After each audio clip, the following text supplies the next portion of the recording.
Hey, welcome back. If you haven't done so yet or are new here, hit that subscribe and post notification button. You know what to do. We now have a Discord channel, link below. After many readings and videos on Islam and Afghanistan, I have found a lot of things shocking, but also I have found a lot of changes happening, good or bad, just like anywhere else, especially in the culture and traditions of Islam. I want to let people know that this is important for change and needs an end.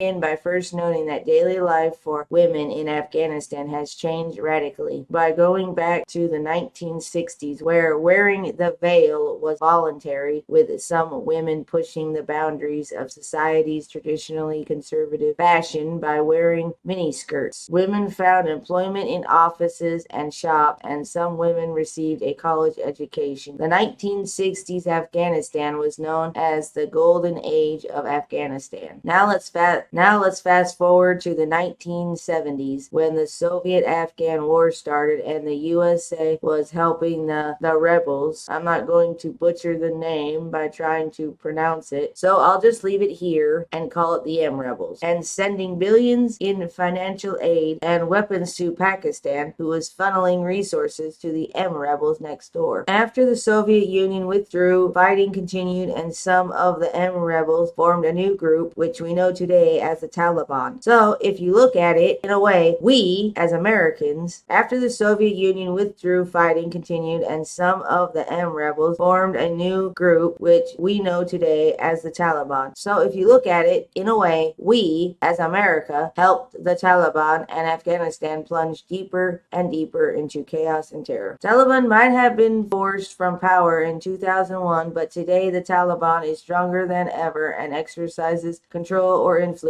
over at least half of Afghanistan. Outside of the large cities, electricity is reserved for the privileged few. Afghanistan is the worst place to be if you are a woman, and women had very little to no freedom. But when the Taliban regime was removed, women's rights have gradually improved. In some urban areas, such as women can include their names on their children's birth certificates and ID cards, and the need of a court order and the consent of a woman for the virginity test, but these requirements of the virginity test are often ignored. While some never change, like women should not travel without a male guardian and should not mingle with strange men in places such as schools, markets, and offices, and women aren't allowed to participate in same-sex marriages, and same-sex marriages will result in 1 year in prison and punishes penetration of a male sexual organ into a female or male butt up to 2 years in prison. We need to put a stop to this, whether this is internationally or not. Women are no different than men and deserve equality. Thanks for watching. Don't forget to subscribe, comment, like, and share. Every bit helps. Also, if you want to be more in the know when I post videos, hit up my socials. This has been Lindsay signing off. Peace.